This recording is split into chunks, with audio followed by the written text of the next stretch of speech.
Teman-teman, beberapa waktu yang lalu saya sempat cek komentar di YouTube itu cukup banyak yang nanyain gimana sih penanganan kucing yang diare. Misalnya dia mencret, terus nggak tahu nih mesti diapain. Nah, menurut saya untuk kasus diare itu penyebabnya bisa macam-macam. Idealnya sih kita membawa ke klinik supaya bisa dicek nih diare atau mencretnya itu karena apa. Kan diare itu kan macam-macam, bisa yang pertama nih kucingnya nggak cocok dengan makanannya atau mungkin lagi penyesuaian. Jadi kalau misalnya teman-teman baru ganti makanan untuk kucing itu jangan langsung total diganti, tapi bertahap dulu nih. Misalnya 25% makanan yang baru, 75% makanan yang lama. Terus hari ketiga baru naikin levelnya 50%. Terus hari berikutnya naikin lagi.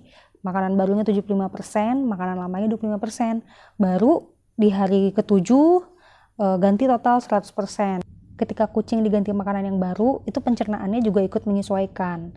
Nah, proses penyesuaian itu salah satunya kadang harus mengalami mencret dulu. Tapi ya jangan kelamaan juga, lihat dulu deh beberapa hari. Kalau misalnya sudah beberapa hari tapi ternyata pupnya nggak kunjung bagus, ya udah berarti di stop aja. Yang kedua, kucing juga bisa mencret karena dia cacingan. Kalau untuk kasus kayak begini menurut saya sebaiknya dicek dulu ke klinik hewan supaya dokter bisa cek di mikroskop apakah saluran pencernaannya itu ada infeksi atau enggak. Karena kucing saya pernah nih, dia cacingan tapi udah level infeksi di bagian pencernaannya. Jadi nggak cuma sekedar butuh obat cacing, tapi harus dikasih antibiotik juga. Nah, biar antibiotiknya tepat, sebaiknya memang dibawa ke klinik. Jadi kita nggak meraba-raba nih, takutnya malah salah gitu kan.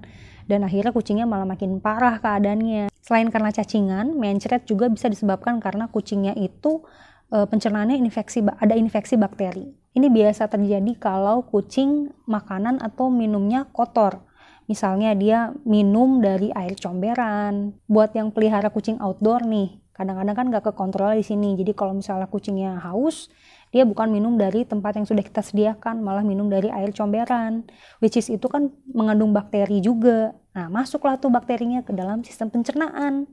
Terus berakumulasi di dalam, ya udah akhirnya dia kena infeksi bakteri. Atau yang kedua, dia makan wet food atau dry food yang dihinggapi lalat. Kita kan nggak tahu ya lalat hinggap di makanan kucing dia membawa bakteri atau enggak, karena yang namanya lalat itu kan dia hinggap di kotoran-kotoran, di sampah. Nah, bisa aja tuh makanan yang udah dikerubungin sama lalat terus dimakan sama kucing, udah gitu masuk ke dalam sistem pencernaan, ya udah itu bisa menginfeksi pencernaannya kucing. Nah, saya sering baca pet owner tuh curhat, kenapa ya kucing saya sudah dikasih obat cacing tapi kok masih mencret juga, dikasih probiotik tetap mencret juga. Nah, sebaiknya saran saya mendingan dibawa dulu nih ke klinik.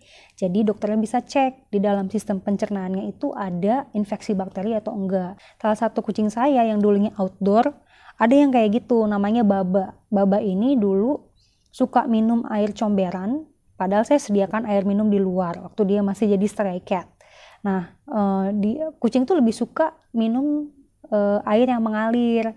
Nah, makanya ya udah dia minum air comberan dan akhirnya infeksi bakteri deh di pencernaannya. Baba nggak cuma mencret tapi sampai dia demam juga, terus muntah juga. Saya khawatirnya itu virus Panleukopenia, ternyata bukan. Jadi Baba itu cuma mengalami infeksi bakteri. Makanya kita harus pantau betul kucing yang kita rawat itu air minumnya bersih apa enggak, makanannya bersih apa enggak. Nah, yang ketiga, mencret juga bisa disebabkan sebagai ciri-ciri virus Panleukopenia. Jadi teman-teman harus hati-hati nih kalau seandainya kucingnya udah mencret, terus muntah, terus demam, dan gak mau makan. Aduh, jangan mereka-reka obatnya deh, mendingan langsung aja dibawa ke klinik hewan terpercaya supaya ditangani secara tepat oleh dokternya. Karena kalau cuma sekedar dikasih obat diare tapi ternyata itu nggak tepat sasaran, yang ada malah kucing kita keburu meninggal dong.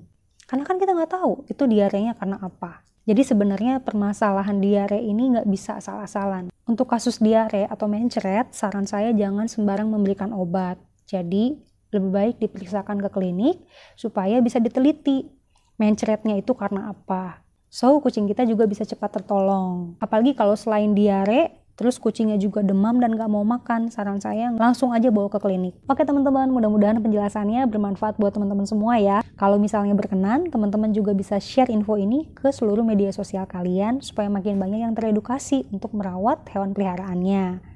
Oh ya, My Cats Diary sekarang punya toko online loh. Kalau misalnya teman-teman mau beli vitamin kucing, suplemen kucing yang sangat terpercaya, bisa klik link yang ada di kolom deskripsi ya. Sampai ketemu lagi di pembahasan berikutnya. Bye-bye.